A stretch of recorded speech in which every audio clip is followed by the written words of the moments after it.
எல்லா மனிதர்களுக்கும் உள்ள ஒரு முக்கியமான பிரச்சனை என்னன்னா, நம்முடைய பிரச்சனையில் இருக்கோம் அப்படின்னு நம்ம யாராவது சுட்டி காமிச்சா அவங்கள நம்ம கோவப்படுவோம்.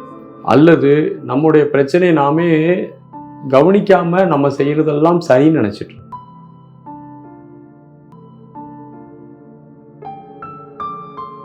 அனைவருக்கும் அன்பான வணக்கங்கள். மனம் என்னும் மாடு அடங்கின் தாண்டவ கோணே, முக்தி வாய்த்தது என்று என்னடா தாண்டவ கோணே, சினமெனும் பாம்பு இறந்தால் தாண்டவ கோணே, சித்துகளெல்லாம் வாய்த்தது என்று என்னடா தாண்டவ கோணே என்ற அந்த ஒரு பாடல், இடைக்காட்டு சித்தருடைய பாடல் நமக்கு நினைவு வேணும். கண்டிப்பாக மனமது செம்மையானால் மந்திரம் செபிக்க வேண்டாம் என்று சொல்கிறார்கள். சமூகத்தினுடைய பிரதிநிதி தான் நம்முடைய மனம். இது இந்த சமூகத்தில் இருக்கக்கூடிய அனைத்து தன்மைகளையும் தன்னகத்தை கொண்டிருக்கிறது. பொறாமப்படுறது, குழப்பமடைவது, கோபப்படுவது ஆகிய எல்லா தன்மைகளும் இந்த மனதிற்கு பயிற்சிவிக்கப்பட்டிருக்கிறது. மனம் நம்மகிட்ட இன்னைக்கு மனம் இவ்வளவு தன்மையில் இருக்குது அப்படின்னா இன்னைக்கு நேற்று வந்ததில்லை. பல பிறவிகளாக நம்ம மனதை கொண்டு வந்திருக்கோம். இப்படி பல பிறவிகளாக மனம் நம்ம கூட வந்துட்டு இருக்க போது அது பல்வேறு விஷயங்களை தன்னகத்தை கொண்டதாக இருக்கிறது. மிகவும் குழப்பமுடையதாக இருக்கிறது. இந்த மனதை நாம் நல்வழிப்படுத்த வேண்டும் என்று நம்ம முடிவு பண்றோம். அல்லது மனம் நம்முடைய பேச்சை கேட்காம சதாகாலமும் புலம்பிக் கொண்டும் தவித்து கொண்டும் குழம்பிக் கொண்டும் இருக்கிறது என்று நம்ம யோசிக்க தொடங்கிட்டா நம்ம அதை சரி பண்றது எப்படி?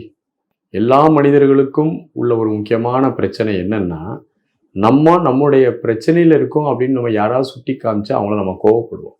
அல்லது நம்முடைய பிரச்சனையை நாமே கவனிக்காம நம்ம செய்யறதெல்லாம் சரின்னு நினைச்சிட்டு இருக்கோம்.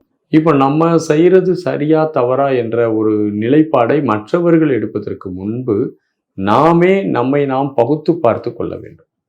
நாம் கண்களை மூடி அமைதியாக அமர்ந்து சுய ஆய்வுகள் மேற்கொள்ள வேண்டும்.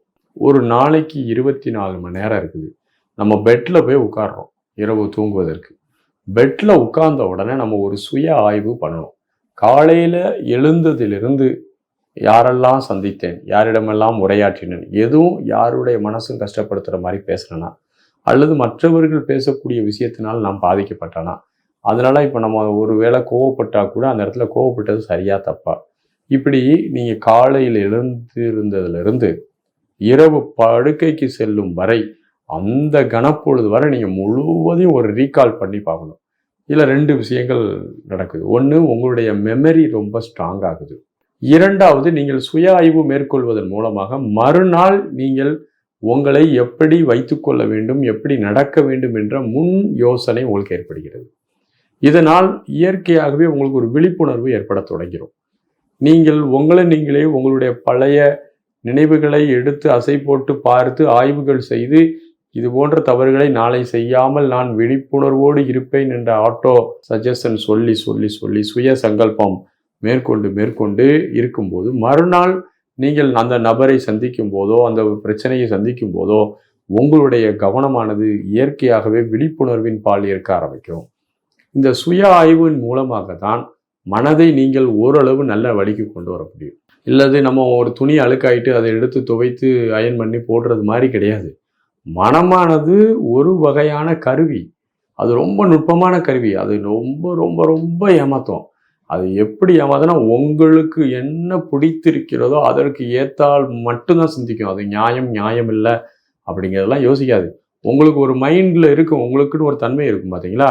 இந்த தன்மையில் மட்டும்தான் மனம் யோசிக்க தொடங்குமே தவிர, இதை தவிர வேற ஒரு துளி கூட வேற எந்த விஷயத்தையும் மனமானது யோசிப்பதில்லை. ஆகவே மனதினுடைய தந்திரத்தில் நீங்கள் மாட்டிக்கூடக்கூடாது. நம்மளே அதை சுய ஆய்வு மேற்கொள்ளும் போதுதான் நீங்கள் சத்தியவானாக மாற முடியும். நீங்கள் சுய ஆய்வு மேற்கொள்ளும் போதுதான் உங்களுடைய மனதினுடைய பல்வேறுபட்ட பரிமாணங்களும் உங்களுக்கு தெரிய வரும். உங்களுடைய தெரிய வரும், உங்களுடைய வீக்னஸ் தெரிய வரும். இது எல்லாத்தையும் நீங்கள் உற்று நோக்கி கவனித்து இந்த மனதை நீங்கள் சுய ஆய்வு மேற்கொண்டு முதல்ல கொஞ்சம் கடினமாக கூட இருக்கலாம். தினசரி நீங்கள் சுய ஆய்வு உங்களை மேற்கொண்டு வாரீங்கன்னா ஒரு குறிப்பிட்ட காலத்திற்கு பிறகு உங்க மனமானது குழப்பங்களிலிருந்து முற்றிலும் வெளிப்பட்ட ஒரு மனமாக, தெளிந்த ஒரு கண்ணோட்டமுடைய ஒரு மனமாக மாறும் என்பதில் எந்த ஐயங்களும் இல்லை. வாழ்த்துகள். நன்றி. வணக்கம்.